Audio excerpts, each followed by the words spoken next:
وإني لغفار لمن تاب وآمن وعمل صالحا ثم اهتدى. قد قال الله تعالى في القرآن الكريم بعد أعوذ بالله من الشيطان الرجيم: يا أيها الذين آمنوا اتقوا الله حق تقاته ولا تموتن إلا وأنتم مسلمون. وقد قال الله تعالى: اتقوا الله وقولوا قولا سديدا يصلح لكم أعمالكم ويغفر لكم ذنوبكم ومن يطع الله ورسوله فقد فاز فوزا عظيما. إن أصدق الحديث كتاب الله وأحسن الهدي هدي محمد صلى الله عليه وسلم وشر الأمور محدثاتها وكل محدثة بدعة وكل بدعة ضلالة وكل ضلالة في النار. أما بعد. Brothers and sisters, pay close attention, for today I'm speaking about two great things. They are the keys to falah, to success in this life and the next. They are the prerequisites for anything at all that we have from good to be accepted by Allah Azza wa Jal. Not a single word of remembrance, no act of charity as big as giving 10 million to the MASJID or simply smiling at your brother and sister. Nothing about feeding the poor, nor any prayer is accepted without these two things together. One does not suffice the other. ألا إنهما الإخلاص والاتباع. They are sincerity and abiding by the religion. Our actions must be for the sake of Allah Azza wa Jal. From the greatest talbisu iblis, from the greatest traps of shaitan, is that he would corrupt your intention and thereby ruin your good deeds. And abiding by the religion. When we do acts to do with the deen, we must be following the Quran and the Sunnah of the Prophet sallallahu alaihi wasallam. To better understand how these two play out in real life, allow me to present a couple of examples. A person is doing adhkar al-masa, the evening remembrances in the masjid, remembering Allah subhanahu wa ta'ala with amazing du'as that the Prophet sallallahu alaihi wasallam taught. He is doing it purely liwajhillah, for the pleasure of Allah Azza wa Jal. And he couldn't care less about the other people in the masjid that might be able to hear him. I can see him obviously doing dhikr. He's doing it just for Allah Azza wa Jal. This person's dhikr, their act of worship, is accepted bi'idhnillah. And another man sitting across from him is also doing adhkar al-masa, the evening remembrances. And he is sincerely doing it for the sake of Allah. He couldn't care less about the people that can see him. But as the clock strikes 6 p.m., he starts to recite Ayatul Kursi over and over and over again until the clock strikes 7 p.m. Because he's been told by Fulan, by so-and-so, that it will heal him of his illness, or that Allah subhanahu wa ta'ala will give him Jannatul Firdaus if he does it, and get rid of all of his sins. This person's action, their striving for a whole hour of reciting the same verse over and over and over again is completely and utterly rejected. Despite how hard he's worked, and he's only doing it for the sake of Allah, he's sincere in his intention. Reciting certain du'as at specific times and other acts of worship is something that must be proven to be legislated in the religion. The default with all things in general is that they are halal until proven haram. But the default with all aqidah, all belief, and all acts of worship, especially those bound by time or place, are by default haram until proven halal. Needless to say, reciting Ayatul Kursi over and over and over again for 60 whole minutes between 6 p.m. and 7 p.m. is not legislated in the deen. Thus it is a bid'ah, an innovation. And just as I mentioned in the beginning of the khutbah, شَرُّ الْأُمُورِ مُحْدَثَاتُهَا وَكُلُّ مُحْدَثَةٍ بِدْعَةٍ وَكُلُّ بِدْعَةٍ ضَلَالَةٍ وَكُلُّ ضَلَالَةٍ فِي النَّارِ. That the most evil of things are that which is newly invented. And every newly invented thing in the religion is an innovation. And every innovation is misguidance. And every misguidance is in the fire. Among the many proofs for this is the statement of Allah Azza wa Jal in the famous ayah, اليوم أكملت لكم دينكم وأتممت عليكم نعمتي وَرَضِيتُ لَكُمُ الْإِسْلَامَ دِينًا.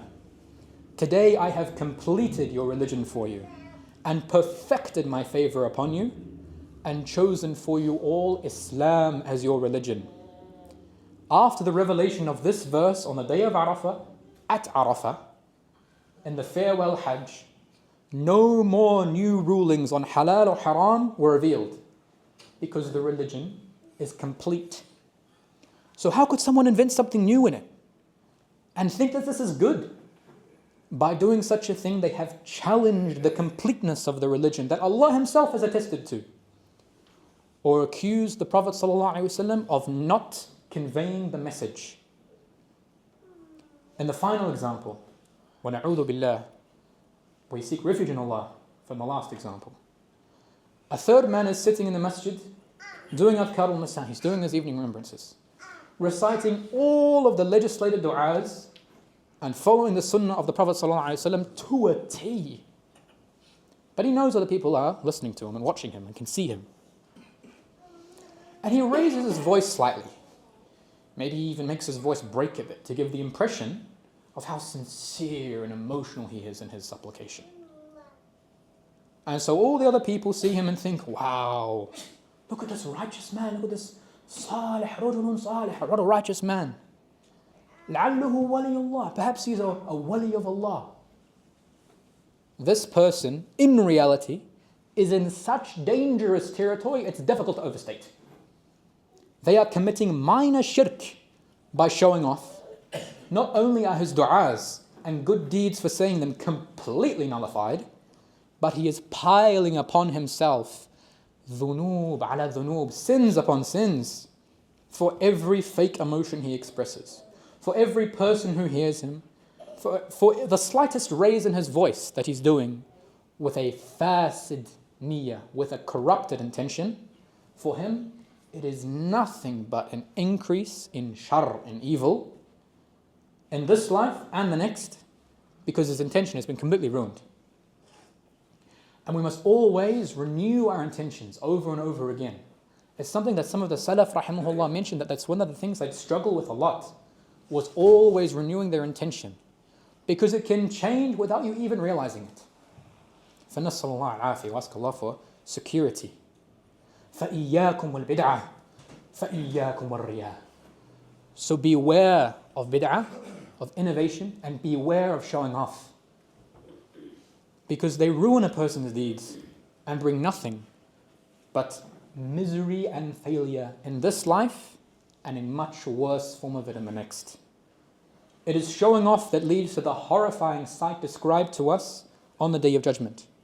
That someone has come with mountains of good deeds and he thinks himself secure. Maybe he's even wondering how many palaces in Jannah Allah is going to give him for all of these good deeds. Then before his eyes, he watches them all collapse into dust and vanish in the wind. This is the result of good deeds that were done with a corrupted intention.